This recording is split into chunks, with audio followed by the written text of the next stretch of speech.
Hello, everyone, and welcome to another episode of the Clarisee podcast. I am Elena, and as always, I am looking forward to this conversation. Now, for newcomers or those who just may have slept since our last convo, the reason we're here is to see ourselves, others, and God clearer so that we can live the abundant life that we were created for. Now, remember, Clarisee is a blog, a vlog, and a podcast. So you can watch, read, or listen to any content on various platforms. And as always, everything is on clariseeblog.com. All right. So a few weeks ago, during a much needed laugh talk brunch session, I was telling one of my friends that it's almost like I can see God shifting things into place. And I'm excited, but it's also a little nerve wracking to feel the proximity of the promises I've been waiting and hoping for. Let me be real with y'all. It feels like I am standing on a beach and a tidal wave is just surging toward me. Have you been in a season like this? Are you here now? If so, thank you so much for the company. I have been wanting someone to be with me in a season like this. But if you are unsure, let me explain. You can feel the magnitude of the moment you're in. You see the transition. You sense the doors that are about to open. You understand the choices you'll probably have to make. And it's all of these revelations that create the opportunity for self sabotage. Because deep down, you know everything is about to change, but you're not really sure if you fully want them to. Self sabotage has been an intermittent companion and my nemesis most of my life. It's what paralyzed me with fear in my elementary school spelling bee. I knew how to spell those words. I just didn't want to because I probably wasn't going to win anyway. It's what kept me in that relationship for months too long when I knew there was better out there for me. It's what makes me white knuckle grip some situations and let others just slip through my fingers. All of my life, I have been trying to end my cycles of self sabotage, but I was trying to fix what I was doing without really facing why it's possible in the first place. I know there's a blessing in this lesson, and I just wasn't finding it. But it's because I wasn't getting to the root. So here's the clarity point. Attempting to move forward to levels we refuse to grow to will always result in self sabotage because we're always sabotaged by the things within us that God already warned us about. It's the areas we didn't heal, we didn't submit, or we didn't surrender. Those are the things that sabotage us because these areas aren't meant to go with us to the next level. So all they do is just pull us backwards. So it's kill them or kill the promise. Those are the options. So today, we're facing ourselves. And I'm pretty sure we'll find we have a lot more in common than we think. Sometimes our patterns of self sabotage can be so subtle. For me, it can be as simple as spending the evening binge watching a TV show or a movie. I can call it rest, a break, or self care when in reality, I'm just attempting to distance or avoid or isolate myself from what I know I need to be doing with that time. Because with self sabotage, sometimes it's not really about whether the action is negative or positive, but what we stop doing to do that instead. So before we move forward, here are a few questions for you to consider when locating your patterns of self sabotage. FYI, all of these examples are just a list of my own dirty laundry if you're wondering. So, one, what typically stops or slows down your forward momentum? What has the power to derail or distract your progress? Is it anger, fear, worry, anxiety, the need to be in control, holding on to the past, staying too long in the present, lack of confidence, too much complacency? What is it? And 2, what typically triggers you? Is it feeling overwhelmed, disappointed, out of control, abandoned, devalued, hopeless? What triggers that self-sabotage in you? And 3, what areas could you be self-sabotaging yourself in? Do you know the promise of God you are supposed to be moving toward in this season? Now, for some of us, there are things God has told us or that we know we need to do to move closer to the person and the place that God has promised us. If this is a mystery to you, your unfilled desires are usually a hint because typically our heart's desires are from God. How we fulfill them, that's where things start getting a bit sketchy. So think, what have you been wanting to do? Planning, thinking, talking about, or working on for months or years? This may be an area you are self-sabotaging yourself by either not getting or not obeying direction from God. So, okay, I'll put myself back in the hot seat. So this month, I've learned that apparently my self-sabotage typically takes on 3 personas. And they each have their own root and they each have their own trigger. So let me know if you see yourself in any of these too. All right, first up, we have the escape artist. Now, this persona is quick to abandon the promise because it was never going to work out or I didn't want it that bad anyway. Settling is your safety net, and you lull yourself to sleep with the notion that you're happier without what God promised you. You have enough. You are enough. Nothing major needs to change. You're fine. But you're triggered when life gets to be too much. Too many opportunities, too many responsibilities, too many expectations, too many requirements to grow. It's all just too much. You're overwhelmed and you're pretty sure you can't cut it anyway. So you never really fully try. And if you do try, you abort at the first sign things may not work out because life has taught you to quit first. You see, the escape artist gives up at the point they have to give more. So they become okay with never getting more. In essence, they abandon the future to retreat to the familiar. So it's interesting when you have been hoping and praying and wanting something for so long, how terrifying it can be to see yourself on the cusp of getting it.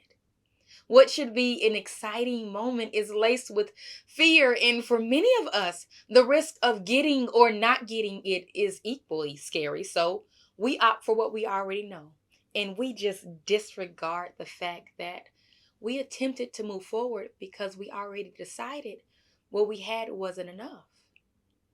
So be honest about what scares you. It's not that you don't think more is possible. Oh no, what scares you is that you do. Because sometimes when we can't see our way out, we settle into a place of destruction instead of deliverance. Now, please believe I am not coming for you. This has been me, and if I am not careful, it can be me again. So never think that this is all shots fired at you. Okay, the interesting thing about the escape artist is the very truth that they avoid is what will actually set them free. You see, self-sabotage shows you that you believe change is coming. You feel the magnitude of the possibility, but you've convinced yourself you're not ready. And you know what? You're probably not wrong. I once heard Apostle Jonathan Ferguson say, sometimes you have to agree with the devil quickly. Now, when he said it, it sounded 10 shades of off to me. But the more I thought about it, it's really a powerful truth. See, the problem with the things that we're telling ourselves when we're creating the self-sabotage spiral is that there's some truth to it. I'm not ready for this. I'll probably mess this up anyway. This is terrifying. You know what? All of that may be true. That's why empty platitudes may never really help you out of the situation you're in. You need the truth. Yes, you may not be qualified. Yes, you may have a long history of failing in this particular area. And yes, it's a good chance you might find a way to screw this up. But based on your experience, your concerns, they may be valid. But your probability for success is not based on you. It's all banking on the God that's with you. He makes all the difference, and nothing you can tell yourself can ever stand up to God's track record for success. Now, for some of us, we believe that God is powerful, but we misunderstand our power. Self-sabotage, it proves that you aren't powerful enough to be your own savior, but you have enough power to stop yourself. You see, it's interesting because it's an indication that on one level, your identity is completely misaligned. But deep down, there is some awareness of your power because part of you knows only you can stop you. Its power is used for the wrong purpose. That's the problem. What should be propelling you forward, you've directed at yourself instead to destroy you. So what do? You've got to decide to let the old you go. Burn the bridge to anything behind you and be willing to move forward at all costs. I'm not saying forget your past failures. That's nearly impossible. But what I am saying is to reframe how you see them. Despite and because of them, you are here. Despite every imperfection and the flawed human being that you clearly are.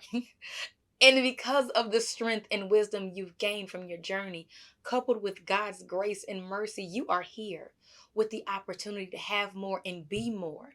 That's the truth. You don't have to see how you're equipped or that you'll be successful. You just have to know that you are and you will be, because that's what God promised. To end this self-sabotage spiral, you have to trust that you have a Savior more powerful than your humanity and a Father that loves you enough to keep His promises. And the second you doubt this, which we inevitably do, run to Him instead of running away. All right, next we have the preventer.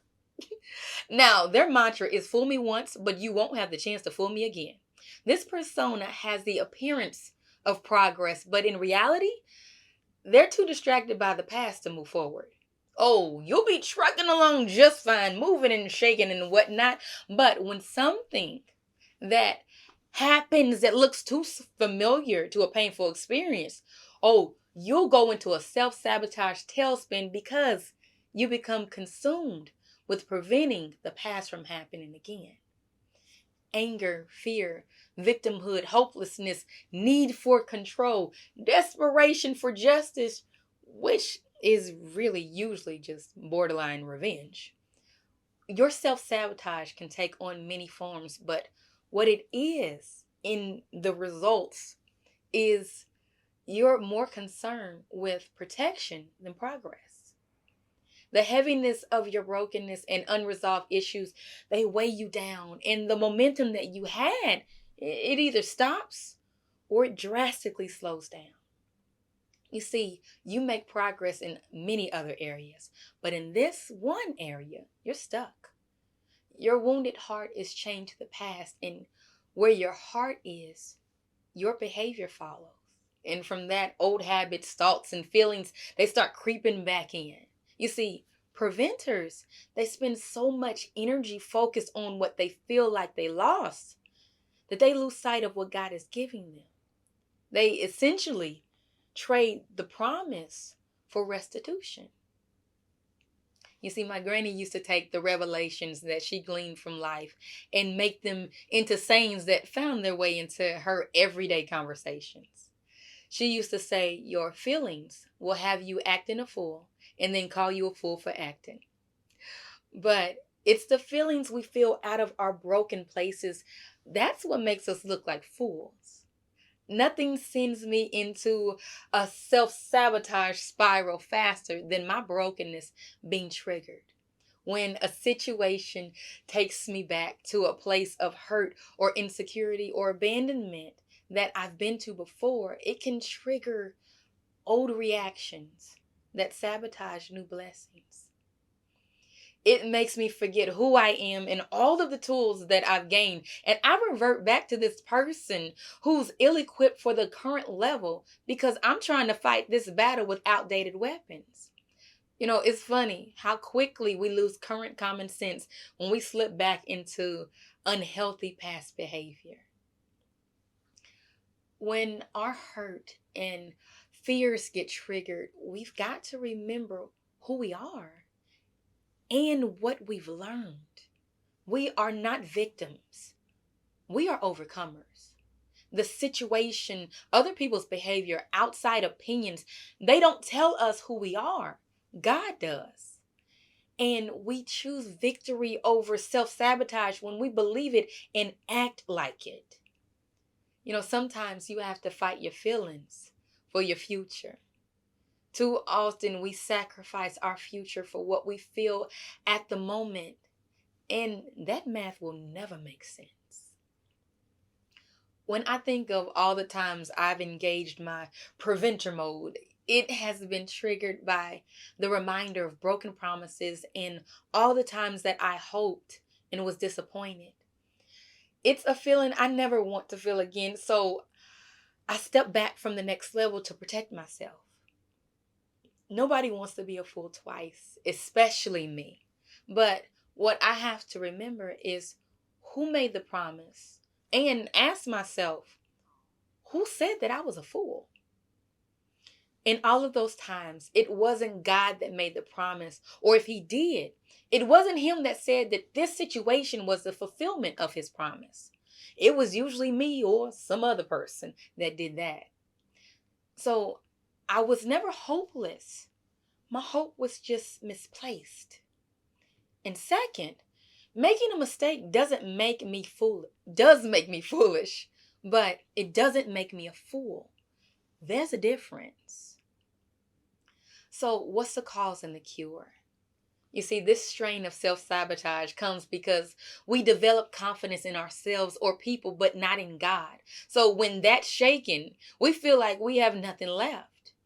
No safety, no hope. And we grieve the loss of the dream we had for more. A lot of times when we determine we will never feel this way again, we barricade the feelings instead of healing them. And when we don't heal them, unforgiveness and bitterness can set in. For me, it's usually a cocktail of not forgiving them, God, and myself. You see, I don't forgive them for doing it, God for allowing it, and me because I always should have known better. It's the unforgiveness that keeps us chained to the situation and that yanks us back. Trust me, I know that forgiveness isn't easy. And letting someone off the hook may make you feel like you're at the mercy of becoming a victim again. I hate that feeling. But I've learned that the control I need to feel safe and at peace, I have it. It's just not control over them. It's control over me. I realize I can't change their behavior or make them face what they did, but I get to decide what holds me back, what I give my heart to, and when I move forward.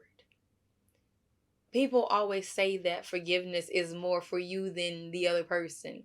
But how God put it to me was that it's not about them at all. Unforgiveness and bitterness, they're your enemies. They're standing in the way of you getting to the next level and what God has promised you. So either forgive so you can disconnect from that person, that situation, and that level, or be pulled backward. Those are the options that every preventer faces. All right, now lastly, we have the negotiator. Now, with this persona, the magnitude of the opportunity, that isn't the problem. Success doesn't scare you, and other people, they don't hold you back. You have your to-do list, and you are willing to do whatever it takes to move forward until things don't go like they should. Oh, when the cost looks like it's too much and when things didn't work out how you decided they should, you go rogue. Now, it's not always overt. Oh no, you simply delay and add extra requirements to your obedience. It may be that you need more support, answers, confirmation, or forgot to show you something to make you feel more comfortable with moving forward. Or it could be that you have too many obligations that you need to get off your plate so you can focus on what God told you to do because it's just too important to do this wrong. So you're going to wait until you can do it right. Or you need to work on this, do this, be this before you're ready. And once you've gotten yourself together, you'll come back and you'll seize this opportunity. See, the negotiator, they hijack their obedience by creating their own rules in attempt to really create another pathway to the promise that's more comfortable for them. Their self sabotage episode is preceded by a thought that is essentially, I want what I want, but not like that. Is anybody else hearing Backstreet Boys' I Want It That Way in their head right now? Just me? Okay. Anyway, the negotiator, they are constantly busy, but never really make any real progress to the promise because they've confused pursuing their desires with pursuing the promise. Now remember, I know that each of these personas are so familiar to me because I've met them many times in my life. I am never talking about you. It's always me talking about us. So one thing about the negotiator is they rarely realize that that's what they're doing. They have all of the appearances of obedience, but their heart has left God. They work and work at things believing that they're getting closer to the promise, but it's all busy work because they didn't actually do what God said do. They tried to change the rules by changing the instructions. Either God didn't say that, He didn't mean that, or they distract themselves from hearing God altogether to alleviate any hope of being disobedient. They've decided what they want and they're going after it, but they took an alternate route because their desire to have what they wanted became more important than how they got it. And their desire makes them blind, deaf, and dumb in the biblical sense. So when you're a negotiator, you run the risk of wanting what you want by any means necessary. Feeling fulfilled becomes more important than actually finding fulfillment. And growth is traded for merely looking productive. You're okay with this hamster wheel of self-sabotage because it gives you the feeling of having what you wanted without actually having to pay the cost to get the real thing. You see, they keep themselves moving so they don't notice. But when they slow down, they feel that something is missing. This version of self-sabotage is pursuit just in the wrong direction. We are meant to submit our desire to God and follow His, not the other way around. Self-sabotage is an indication of a divided heart that's unsubmitted. Our wants are colliding. So never forget that an unsubmitted heart is prone to self-sabotage because all it can produce is destruction. Without God's desires being the priority, our hearts have no fail-safe. And we'll swing from desire to try to find the fulfillment we're longing for. And the trap is we are constantly pursuing, but never really getting the things that God has promised to give us. All because we didn't prioritize getting it from Him. We've got to trust that God's promises are a setup for our desires to be fulfilled. So our obedience is just getting us what we truly want. Fulfillment and obedience are really cousins. Having one connects you to the other. So be honest with yourself. Are you fulfilled? If you're not, I guarantee there's an instruction that you ignored or disregarded or altered. Please believe God doesn't stutter. He says what he says and he means it. Changing his instruction to make it more comfortable or easier to do, it doesn't yield the same results. There are no shortcuts here. So, in all of this, breaking down the personas, I don't want us to miss something important. What I realized that was heartbreaking to me is that self sabotage reveals that there are times not even we want what's best for us. If we're honest, sometimes our treatment of ourselves, it doesn't even meet the standard of love, care, and support we expect from other people. You see, self-care isn't just bubble baths, good food, long naps, telling other people no, and splurging on nice things. It's also setting ourselves up to have and be the best. And that means not sabotaging what God has for us. I'm tired of being my own worst enemy. I don't want to be out here matumboing God's blessings for my life. Forget other people. How many times am I going to give up on myself? I am making a commitment to being on my own team. I don't want to believe that any of us want to stay on the level that we're on for the rest of our lives. So we've got to understand that not being obedient, not seeking, not praying, not prioritizing God's desires, all of these things, they're us fighting to stay here. They distract and derail and make us complacent. We have held on to this level for way too long. It's time to go. So what's the first step in breaking this self-sabotage cycle? Well, clarity point. When what I wanted or didn't want to happen wasn't the most important part of the equation, the strength of my self-sabotage dissolved. Because for the spiral to work, self has to be the priority. Your need to fulfill your desires or protect yourself, that's what makes the engine go. So for me, I had to learn to love something more than myself.